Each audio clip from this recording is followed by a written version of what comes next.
Well, guys, it's that time of year again where the college football playoff committee is going to be gathering around. We've got championship games this weekend. It could all blow up in everybody's face, so I thought nobody better to try to put the pieces together than Bill Connolly, SB Nation, SBNation.com. He joins us via the Miami Acura hotline.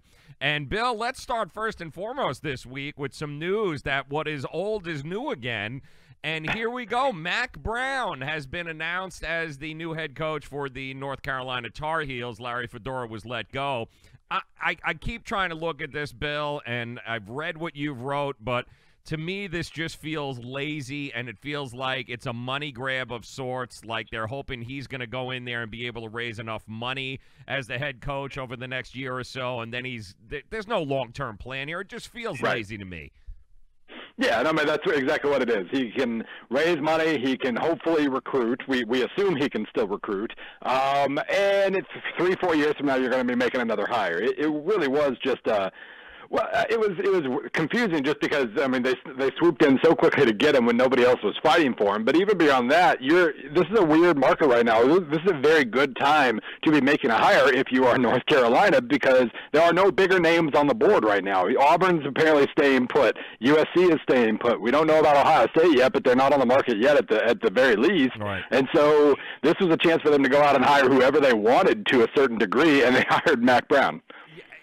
The whole thing, it just felt a little lazy to me, and it felt like there were some boosters involved there, or somebody just said, let's go out and let's get Mack Brown. But like you said, it's not like anybody was running after him. But everyone's going to point to Herm Edwards. I mean, age probably shouldn't be a part of it due to the fact that, once a coach, always a coach. But let's be realistic. I mean, Herm has done a admirable job at Arizona State, but he's not the end. It's not. He took a 7-5 team and he made them 7-5 again.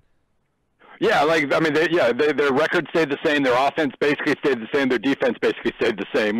And the recruiting, which is what he was hired to do, is looking at the moment to be worse this year than it was under the last few years of Todd Graham. So really, what was the point? What was the point of hiring Todd Graham in the first place?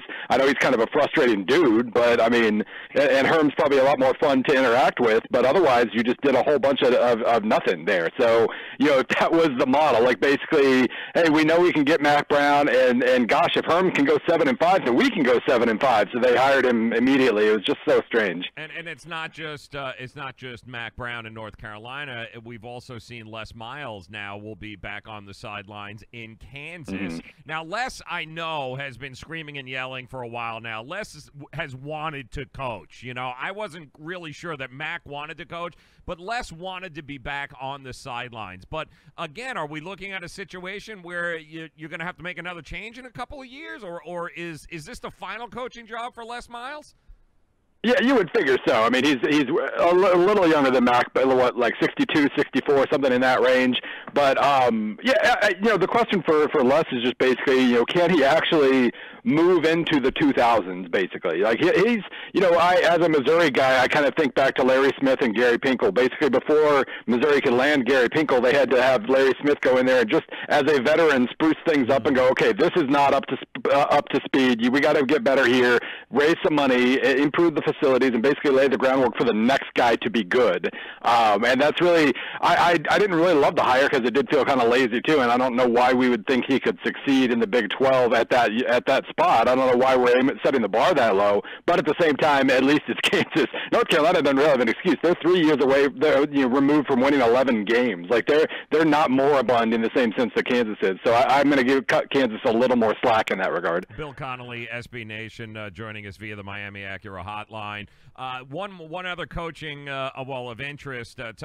Helton doesn't lose his job at USC. T. Martin does. Was T. Martin the issue at USC? Is that the issue at USC?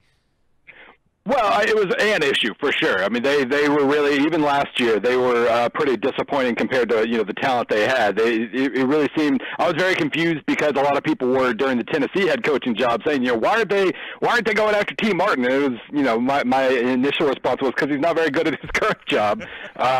But that seemed to be even more demonstrative issue this year when you didn't have Sam Darnold in the backfield, you didn't have Ronald Jones. The receiving core is extremely talented, but was less experienced as well. The offensive line wasn't very good. There were a whole bunch of problems, and I think that's why we're seeing that basically Heldon's being asked to replace almost his whole staff, especially on offense. And so, there are the rumors that Cliff Kingsbury's visiting out there. He's going to have some NFL offers too. We'll see how that works, but they obviously need a giant shot in the arm, and T. Martin clearly wasn't going to provide it. Yeah, and who impressed you the most, first-year coach across the college football landscape this year, Bill? Who stuck out to you as the guy that did the best job with what he was given? Yeah, it was a weird year. A lot of guys started slowly and then picked up. And so you had a lot of cases like Scott Frost, who probably had his team playing the best ball of anybody in the Big Ten West by the end of the year. But then, it was still very much what you would call a year zero situation for like Chad Morris. Dan Mullen did an okay job, I would say. Not quite where they need to be yet, but they got their act together a little bit. And maybe that's the answer. Jimbo Fisher took on a really hard schedule, so it's kind of hard to evaluate exactly how well he did getting them to 8-4, but it was pretty good. So I would say probably one of those two. All right, let's just say we're in the room, right? We're on the college football committee, and the football gods are going to be nice this year. Alabama beats Georgia, right? We've got Notre Dame. Clemson ends up, beating Pitt, and then we've got this number 4 spot. And we've got we've got Oklahoma, number 1 offense, and possibly the worst college defense we've ever seen for a big D1 school like that. And then, if Georgia keeps it close with Alabama, and then you still got Ohio State, but Ohio State lost, a 29-point loss to a 6-6 Purdue team here. How does it all play out? Which one of those 3 really is deserving of that number 4 spot? I would say, Oklahoma, their defense truly is bad. It's worse than it was last year. It rebounded for 2 weeks when Ruffin McNeil took over, and then I think over the last month it's been worse than it was before Mike Stoops got fired. And so they're having to win games 54-48 or whatever, but guess what? They are, because they have the best offense in the country by far. I would say just knowing where the rankings stand right now, if OU beats Texas, they're almost assuredly in, unless Ohio State just erases Northwestern, which is possible, which is very possible. So if you end up in a situation where it's like a 41-38 Oklahoma win over Texas, but then 73-0 Ohio State or something, it's going to be kind of interesting, because Ohio State back in 2014 used the title game as kind of a reminder of here's what our ceiling is. Don't forget it. They showed that last week, and if they show it again, it's going to be a pretty tough call. I do think. Oklahoma is ahead right now, and I think that's absolutely deserving. Among other things, they didn't lose by 39 points to Purdue. And that's kind of that was a disqualifier. And a week ago, people were complaining about Ohio State's ranking and saying they were too high before one awesome game. So I think OU deserves to be ahead right now. I don't think Georgia would be able to stay ahead if they do lose, even if it's close.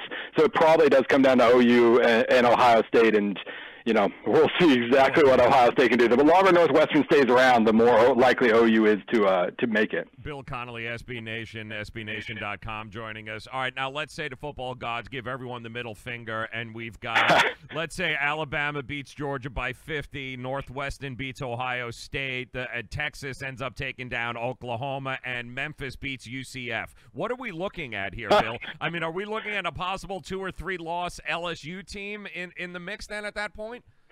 At that point, I have no idea what happens. It really might be an LSU. They were ahead of Michigan, right? They were or no, did they fall behind Michigan in the rankings? Whichever one of those is higher, maybe they. Of course, then you're looking at a team that just lost to Texas A&M or a team that just got rocked by Ohio State. So I don't really know what happens. And it might just be Georgia at that point, have an immediate rematch or something. I don't know. It is a fascinating. Now, the odds of all those things happening are obviously very small. And, really what I'm almost hoping for is a situation where all those things happen except UCF beats Memphis. And so we actually get to see, what is the ceiling in the committee's eyes? What is the ceiling for a mid-major team? Because at that point, you've got an undefeated AAC champion versus a field of 2 lost teams. And if they can't make it, then they're never going to ever choose a G5 team for the top 4. That would be, they would almost have no choice but to put them in, and they might not put them in. So we'll see. And it'd be interesting. Of all the games that we've got this weekend, we've got a whole bunch of championship games.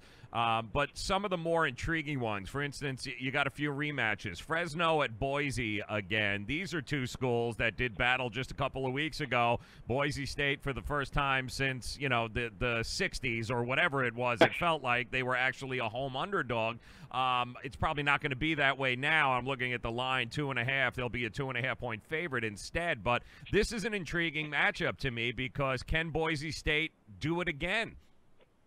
Yeah, no, I mean, Fresno's very, very good. Like with using my S&P Plus rankings, they are the better team here, and it did take just a measurement, like an inch, a millimeter for them to beat Fresno State last time. So this is a good matchup. I was disappointed that Utah State kind of faded the last couple of games because as of about 3 weeks ago, they were playing like the best team in the G5, and that was going to be a really fun matchup, them versus Fresno. As it stands now, I mean, Boise's clearly good, and Utah State fell off a little bit, so we're still going to get a really good matchup. But I was kind of hoping to see what a full-strength Aggie team was going to do because they looked really, really good for a while. Who's got the best chance at the upset here? Pitt and Clemson, Northwestern Ohio State, Georgia, Bama, or, you know, Texas, Oklahoma? We already know what Texas did. I mean, who's got the best chance at the at an upset here?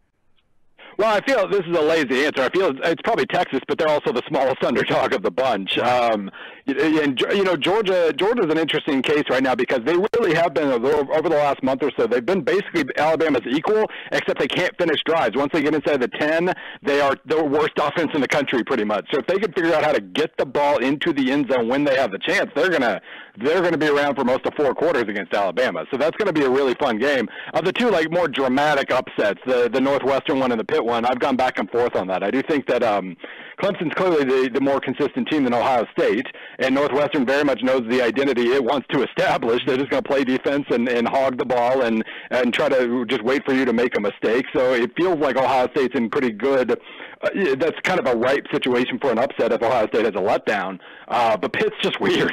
Pitt has just been this giant wild card all year. So you figure in a game like this, you want a wild card that can do something spectacular or lose 73-0. And I think Pitt's the team for exactly that. Pitt is definitely going. Can definitely be the team there. I think it'll be interesting in the Oklahoma-Texas game. The thing that Texas does very well, which allowed them to win the first time, was they have ball control. They will be able to sustain drives. If they can sustain more drives and keep that offense on the sideline, then there's a good chance they have, they can actually win this again. And then you almost can't forget about Texas if all hell breaks loose too, because you're not once but twice ending up beating Oklahoma, so you don't know where they're going to lie.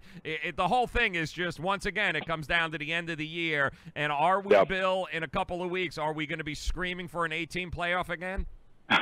Well, we always do. That's always the result no matter what actually happens. So I figure that's going to be the case. But, I mean, especially if UCF finishes undefeated again but still finishes like 7th, then, yeah, we either need an 18 playoff or we need to just separate the G5 away because they've basically been separated already.